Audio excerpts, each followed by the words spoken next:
ደሳች የሆነ ዜና ነው። ደሞ አንተ ነህ የኔ አድራሻ መንግስት ሃይማኖት መሪ ግን በቃ በጀመርከው ነገር እግዚአብሔር ይጨመርበት። ይህን ቪዲዮ የሰራሁትኝ የመጨረሻ ስቴፕ ላይ ደርሼ እዚህ በአካል እናረጋግጠዋ ወይዘሮ አዜብን ወደ መድረኩ እስኪ ባከለ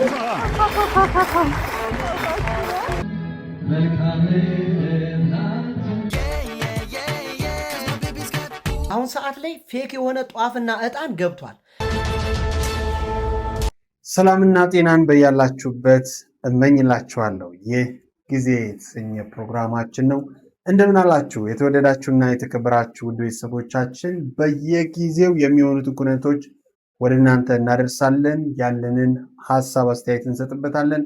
እናንተ በኮሜንት ተሳተፉበታላችሁ። ኮሜንት ላይ ሀሳብ አስተያየታችሁ እንደተለመደ አስቀምጡልን። ወደ ዛሬው የተመረጡ ቪዲዮዎቻችን እናልፋለን። ከዛ በፊት ግን ሳብስክራይብ ማድረጋችሁን እንዳዘነጉ፣ እንዲሁም ደግሞ ሼር ላይክ እንዳይረሳ ለማለት እንፈልጋለን። ወደ ዛሬው ቪዲዮአችን እንለፍ።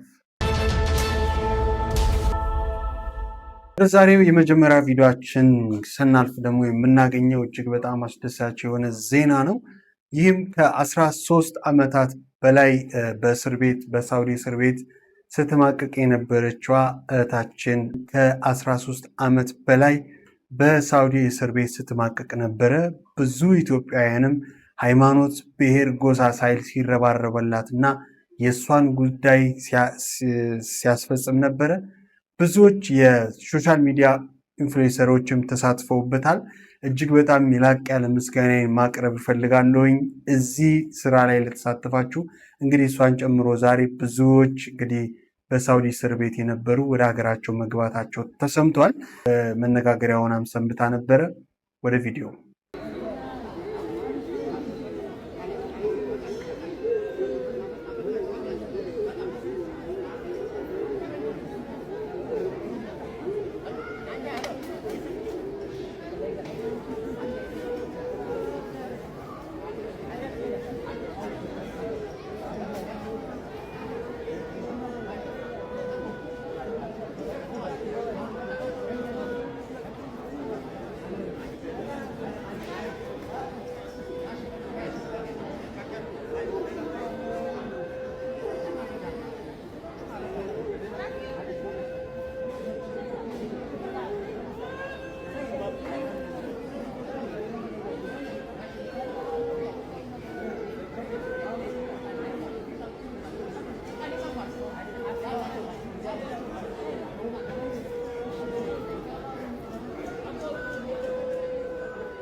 አባቷ ጋር ተያይዛ እንግዲህ አልላቀቅ ብላለች።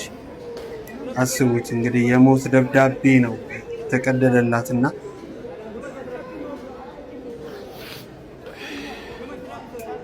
ዋው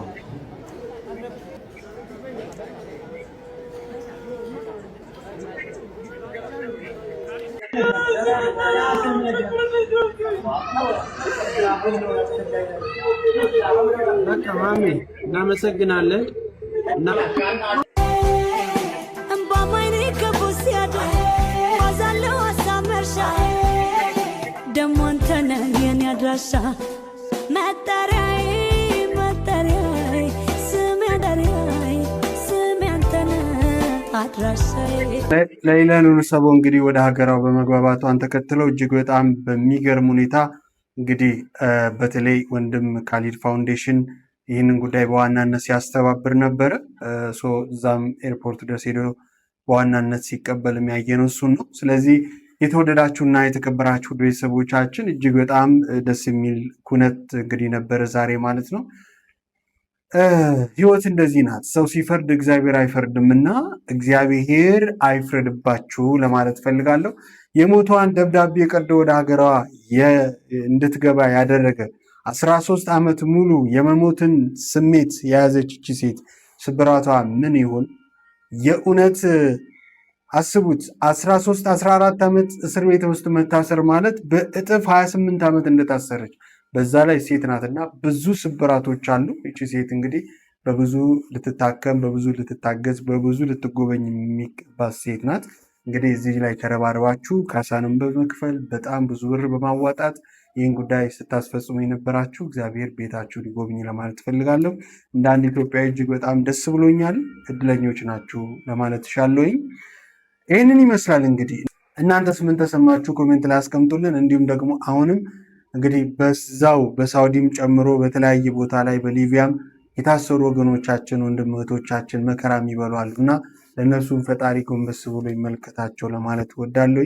ብዙ መማር ያለብን ይመስለኛል እና ብዙ ተምረን ሀገራችንን እግዚአብሔር ሰላም ያደርግልን። ሀገራችንን እግዚአብሔር በኢኮኖሚም በምንም የተሻለች ያደርግልን። ስደት አስከፊ ነው ለማለት ፈልጋለሁ።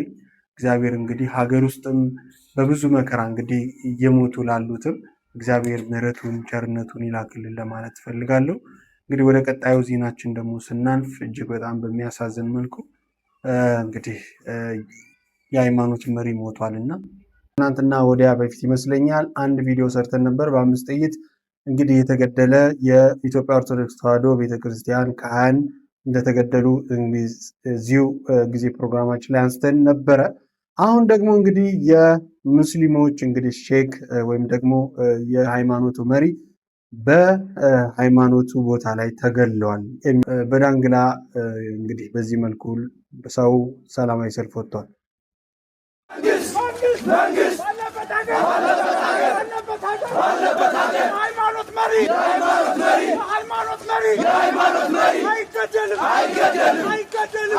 በዚህ ሰዓት በተሰማ አስደንጋጭ ዜና በዳንግላ ከተማ አንድ ኢማም መገደላቸውን ተከትሎ በማህበረሰቡ ዘንድ ቁጣን ፈጥሯል።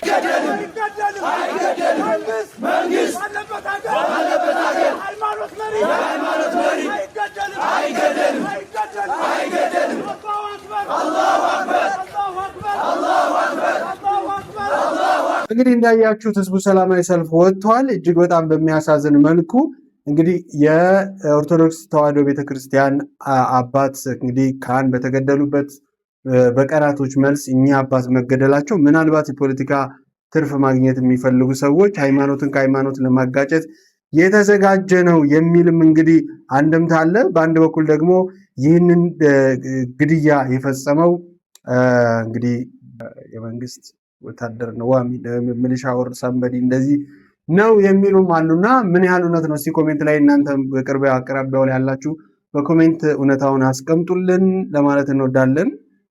መሐመድ ባልታወቁ አካላት በጥይት ጥቃት ህይወታቸው ማለፉ ተሰምቷል። የአራት ልጆች አባት የሆኑት እኚህ የሃይማኖት አባት ትናንት ምሽት የኢሻ ሰላትን አሰግደው ወደ መኖሪያ ቤታቸው በመመለስ ላይ ሳሉ ነው ይህ አሰቃቂ ጥቃት የደረሰባቸው ተብሏል። በጣም በጣም በጣም የሚገርም ነገር ነው። ግን በንጽጽሩ ሳስቀምጥ የሙስሊሙ ማህበረሰብ በዚህ ልክ በተፈጸመበት ቦታ ላይ አደባባይ ወጥቶ እንግዲህ ዜና አይተናል።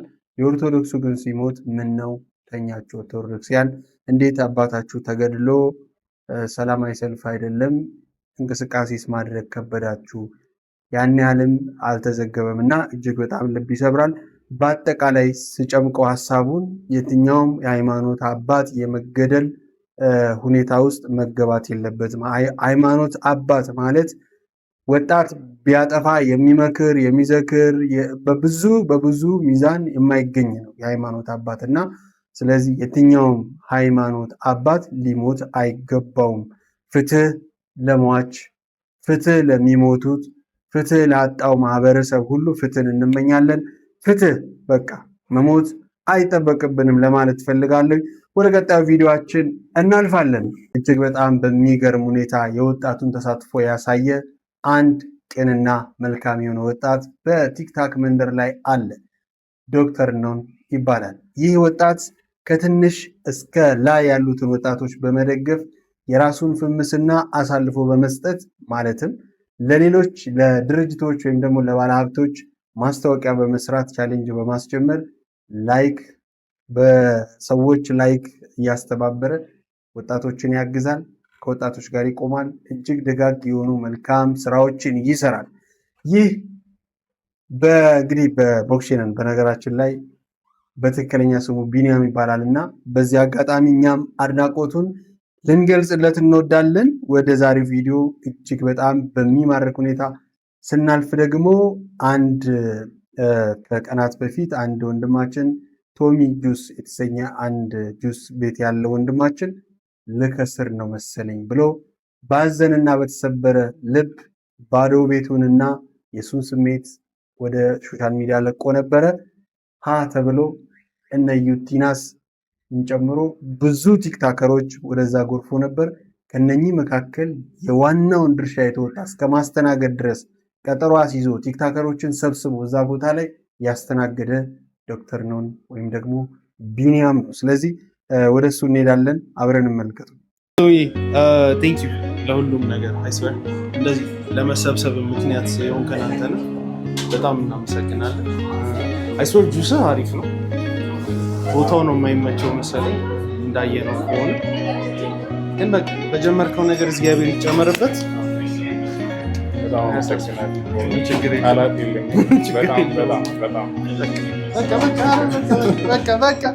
አናይ ስለመጣሽ በጣም አመሰግናለሁ። ቴንክ ዩ ሶ ማች። ቻው በት በቃ ቴንክ ዩ ኒና። አሁን የምገኘው ከነ ኪሩቤ ጋር ነው። አሁን ደግሞ ቲክቶክ ላይ የምታውቁት ሃሊ ኖኤል፣ አሁን ደግሞ በማማረር የምታውቋትን ኪያ ጋር ያለ ነው።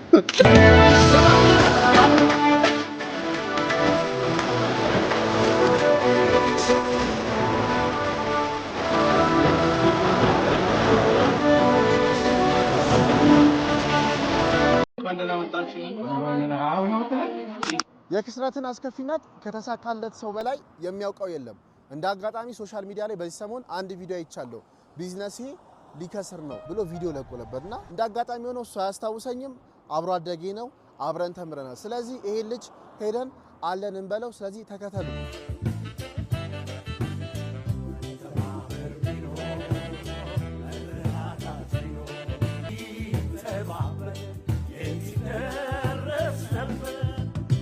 እንወርድና አግኝተነው አይዞ ብለነው እንመለሳለን ማለት ነው።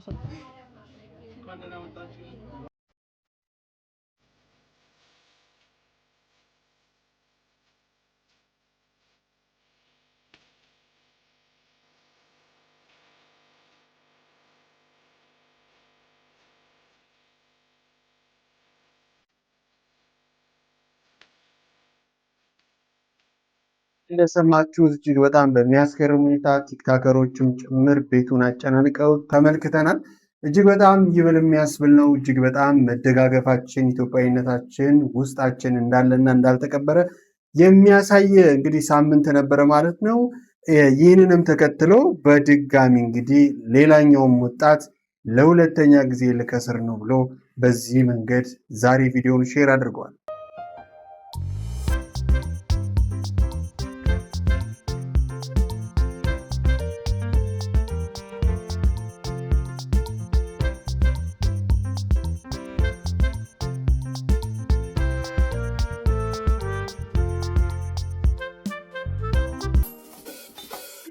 ለዚህ ወጣት ማን ይደርስለት ይሁን? በነገራችን ላይ ዶክተር ኑን ምን አድርጓል መሰላችሁ? ሪፖስት አድርጎ ነው እኔ ጋርም የደረሰው። ስለዚህ በእርግጠኝነት ለዚህ ወጣት ይደርሱለታል፣ ምንም ጥርጥር የለኝም። ነገር ግን ይህ ነገር ትሬንድ ሆኖ እንደተለመደው ተረግጦ እንዳይታለፍ ስጋት አለኝ። ምክንያቱም እንግዲህ እንደተለመደው የሆነ ነገር ሲመጣ ብዙዎች በዛው ይቀጥሉና የተቸገረውን ሰው እንዳይታገዝ የማድረጉ ነገር እውነተኛ እርዳታ የሚያስፈልግ ወይም ደግሞ እንዲነቃቃ ማድረግ የሚያስፈልገው ሰው የመረሳት እድል ይገጥመዋል እና እንደዛ እንዳይሆን አደራ ለማለት ፈልጋለሁኝ። እንግዲህ ይህ ቻሌንጅ እጅግ በጣም ውጤታማ ሆኖ እንግዲህ ወንድማችን በዚህ መልኩ ደስተኛ ሆኗል ማለት ነው። እንደዛሬ በሰው ተገርሜ አላቅም። ለካ ለእግዚአብሔር ምንም የማይቻል ነገር የለም። ይሄ ወንድሜ ተስፋ ቆርጦ በቃ ልከስር ነው ባለበት እግዚአብሔር ቤቱን በሰው ሞላው። አይገርምም? ባይዛዌ ይህን ቪዲዮ የሰራሁትኝ የመጨረሻ ስቴፕ ላይ ደርሼ ነገሮች ሁሉ በቃ ሲጨላልሙ ነው የሰራሁትኝ እና ግን ያው እግዚአብሔር ይመስገን መልካም ሆኗል። የወንድማችን እንግዲህ ጥሩ ምጭ ያልሆነው ሎኬሽን እንደሆነ ይነገራል። ሎኬሽን ደግሞ እንግዲህ የቤት ኪራይ ውድ ስለሆነ ከአቅም ጋር እንደሆነ ይታወቃል እና ሎኬሽኑ ስህተት እንደሆነ ነው የሚታወቀው። ብዙ ጊዜ ገባ ገባ ያሉ ቤቶች ድሮ ይመረጡ ነበር። አሁን ግን ያው እንደሚታወቀው ያን ያህል ምርጫ አይደለም ሰው። ለማንኛውም እጅግ በጣም አስገራሚ ሳምንት ያደረገው ይህ አንዱ ቪዲዮ ነው። የሶሻል ሚዲያውን እንግዲህ ውሎ ማለት ነው። እናንተስ ምን ተሰማችሁ? መተጋገዛችን አስፈላጊ ነው ለማለት ፈልጋለሁ። እዚህ ላይ ለተሳተፋችሁ ወጣቶች ለሁላችሁም ትችላላችሁ፣ ጎበዞች ለማለት ፈልጋለሁ። ለቀጣዩም እንድረስለት ለማለት ነው። ወደ ቀጣዩ ቪዲዮአችን እንለፍ ቤተሰቦች። ወደ ቀጣዩ ቪዲዮአችን ስናልፍ ደግሞ የምናገኘው እንግዲህ ብሩክታይት ነው። ብሩክታይት የዛሬ ሳምንት አካባቢ እንግዲህ እኛም ቪዲዮ ሰርተንበት ነበረ። እንግዲህ በ12 ዓመቷ የረዳቻትን መልካም ሴት አፈላልጉኝ ብላ ወደ ሰይፉ ሾው ብቅ ብላ ነበር። አሁን እንግዲህ ሰርፕራይዙ ሰርቷል።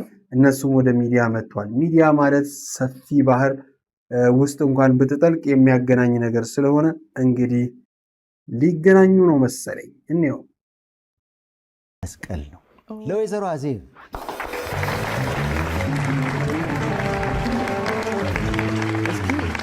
ሄሎ፣ ይሰማል? ሰላም ሰይፍሻ፣ እንዴት ናችሁ? ብርክቲ እንዴት ነሽ? ባለፈው ሳምንት ያየነው የቀረበው ሾው በጣም ደስ ይላል፣ አይቼዋለሁኝ። ስለኔ የገለሽው ነገር በሙሉ በጣም ደስ ብሎኛል። በጣም አመሰግንሻለሁ። ቴንኪው። በጣም ነው። ቆይ አይዞሽ። እሳቸው ናቸው ራሳቸው ናቸው? ያው ረጅም ዓመት ስለሆነ ቀይ ነበረች የዛ ሰዓት ትንሽ አሁን ፀየም ነገር ብላለች። ካሜራው ነው መሰለኝ አላውቅም። ስለዚህ በአካል እናረጋግጧ። ወይዘሮ አዜብን ወደ መድረኩ እስኪ በአካል።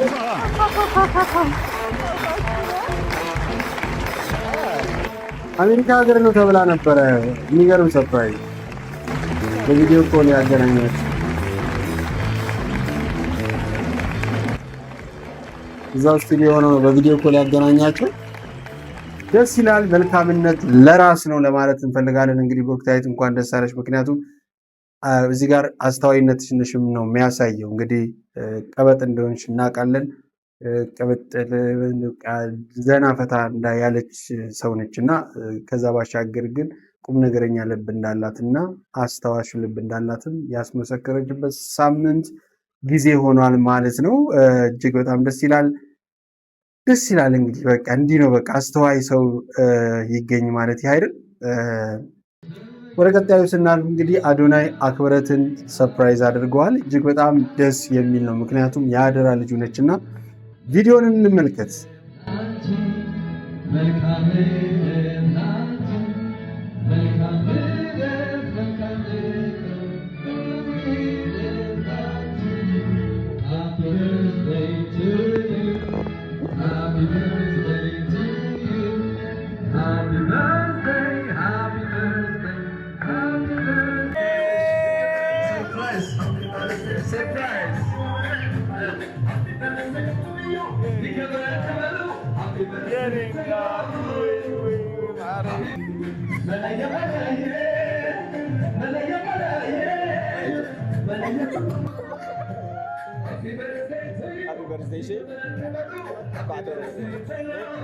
تعمل فوديكي شيء عايزه تشكر يقول لي አባትነት ዋው የልጅ አባት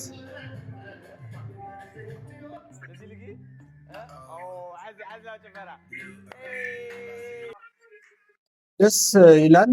እጅግ በጣም እንግዲህ ትልቅ ነገር ነው። ምክንያቱም ከ5 ቀን በኋላ ነው ልደቷ የሚሆን የነበረው ወደ አሜሪካ እንግዲህ ትናንትና ስለሚበር እሱ ደግሞ ይህንን ዝግጅት አዘጋጅቶላታል። ደስ የሚል ነገር ነው። በአንድ በኩል ደግሞ ታስራ ነበረ። እንግዲህ ከአዶናይ ጋር በነበረችበት ጊዜ ጃኒ ታስራ ነበረ። አሁን ግን የተፈታች ይመስላል። ዋን በላት ወይስ የሚል ትችት እንግዲህ አንድ ቪዲዮ ለቃለች እና እስቲ እንመልከት።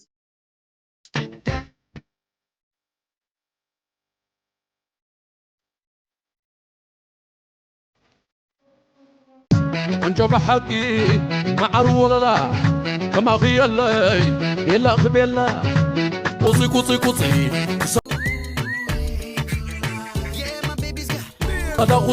እንግዲህ ጃኒ ነፃነቷን የታሰረች በጣም መቃዶንያ በሆነችበት ጊዜ እንግዲህ በፊት ነበር እንደዚህ በጣም የወጣ አይነት ቪዲዮዎችን አለባበሶችን ምናምን የምታዘወትረው የነበረው። አሁን ደግሞ እንግዲህ ከአዶናይ ጋር ከሆነች በኋላ እጅግ በጣም ሳይለንት ጨዋ አይነት ሙድ ውስጥ ገብታ ነበረ። እንግዲህ አሁን ደግሞ ከአዶናይ ጋር ከተለያዩ በኋላ አረ ታስሬ ነበረ የሚያስብል ቪዲዮዎችን እየለቀቀች ነው ያለችው። ለማንኛውም እንግዲህ ብዙዎች በትችት ተቀብለዋታል። በተለይ ይሄ ቪዲዮ ልክ አይደለም፣ ምክንያቱም የውስጥ ልብሷ የሚታይበት እና ደግሞ አለ አይደል የሚያስብል ነው። አብዛኛው እንግዲህ በስድብ ተቀብሏታል። የተመቻቸውም እንግዲህ ያው ይደግፋሉ። ብቻ ዓለም እንደዚህ ናት። እናንተስ ምን ትላላችሁ? ዮኒ ማኛ ግን እንደዚህ ብለዋል። ብቻዋንም ስለሆነች የሆነ ኃላፊነት ያለብኝም ይመስለኛል። እግዚአብሔር ምስክሬ ነው የምላችሁ። ብቻዋን ናት። ለእናቷ ለአባቷ ለምን ቤተሰብ እንትን የምትለው እንትን ስለምትለኝ ጃኒሻ የሆነ እንደ ወንድም ሆኜ እንደ ታላቅ ወንድም ሆኜ እንትን ማለት ግዴታዬ ደግሞ እኔም በጣም ነው የምትሰማኝ ጃኒ። እግዚአብሔር ምስክሬ በጣም አክባሪ በጣም ነው የምትሰማኝ ጃኒ። አክባሪ ነች፣ ትሰማኛለች በመክራት እንደ ታላቅ ወንድም ደግሞ እኔ ኃላፊነት አለብኝ እያለ ነው እንግዲህ ዮኒ ማኛ። እናንተስ ምን ትላላችሁ ለማለት ፈልጋለሁ። እንግዲህ በመቀጠል ደግሞ የምናገኘው እንግዲህ በስተመጨረሻ የሚያሳያችሁ አንድ ነገር አለ፣ እሱን እንመልከት። እጅግ አስቸኳይ መረጃ ነው ይዤላችሁ የመጣሁት። በአሁን ሰዓት ላይ ፌክ የሆነ ጧፍና ዕጣን ገብቷል። ለካህናት አባቶቻችን፣ ለዲያቆናት፣ ለህዝበ ክርስቲያኑ፣ ለምእመን፣ ለሁሉም ይዳረስ። እጅግ በጣም ጭሳምና መርዛማ የሆነ ነው። ይህንን ጧፍ ማንኛውም ባለማህተብ መጠቀም የለበትም። በየትኛውም ቤተክርስቲያናችን መግባት ስለሌለበት የምገዙትን ጧፍና ዕጣን በደንብ አውቃችሁና ለይታችሁ ግዙ በምገዙ ሰዓት። ይሄኛው ከፕላስቲክ የተሰራ ነው። ጭሱ ደግሞ እጅግ መርዛማ ነው። ይሄን ቪዲዮ በደንብ ሼር፣ ኮፒ ሊንክ፣ ሪፖስት እያደረጋችሁ ቪዲዮም እየሰራችሁ ለብዙዎች እንዲዳረስ አድርጉት። ምናልባት የኔ ቪዲዮ ቢወርድ እንኳን በደንብ ሼር፣ ኮፒ ሊንክ፣ ሪፖስት ማድረጋችሁን እንዳትረሱ። ሁላችሁም የማህተብ ግዴታችሁን ተወጡ። እንግዲህ ይሄ አስፈላጊ ስለሆነ ነው ወይስ አይደለም የሚለው ነገር እንዳለ ሆኖ ግን መረጃው በጣም አስፈላጊ ስለሆነ እናንተ ያመጣሁት። በተለይ ይህንን የምትመለከቱ ጧፍ ወደ ቤተክርስቲያን ገዝታችሁ ስትወስዱ በተለይ ምዕመን ስለሆነ አብዛኛው ገዝቶ የሚወስደው ጥንቃቄ ማድረግ አለባችሁ የሚል ነው። እንግዲህ ለአባቶቻችን ክፉኛ የሆነ የጤና ጠንቅ ሊሆን የሚችል ነገር ነው። ብዙ ሰዓት እንግዲህ ለነሱ ለንባብም ለምንም ስለሚጠቀሙና አገልግሎት ላይ ቤተክርስቲያን ውስጥ ስለሚውል እንግዲህ ጭሱ እጅግ በጣም መርዛማ ስለሆነና አስጊ ስለሆነ ይህንን ነገር ጥንቃቄ ይደረግበት በማለት እንግዲህ እንወዳለን። የዛሬው ፕሮግራማችን ይህንን ይመስል ነበር። የተወደዳችሁና የተከበራችሁ ቤተሰቦች ስለተከታተላችሁኝ ከልብ አመሰግናለሁ። በሌላ አዳዲስ ቪዲዮዎችና ርዕሰ ጉዳዮች እስክመለስ ድረስ ሰብስክራይብ ያደረጋችሁ ማየታችሁን እንዳትረሱ። እንግዲህ አበረታቱ፣ ላይክ፣ ሼር እንዳይረሳ አደራ ለማለት ፈልጋለሁኝ። አዳዲስ የሆናችሁ ተመዝገቡ። ወዳችኋለሁ። እስክንገናኝ ድረስ ሰላም ጤና በያላችሁበት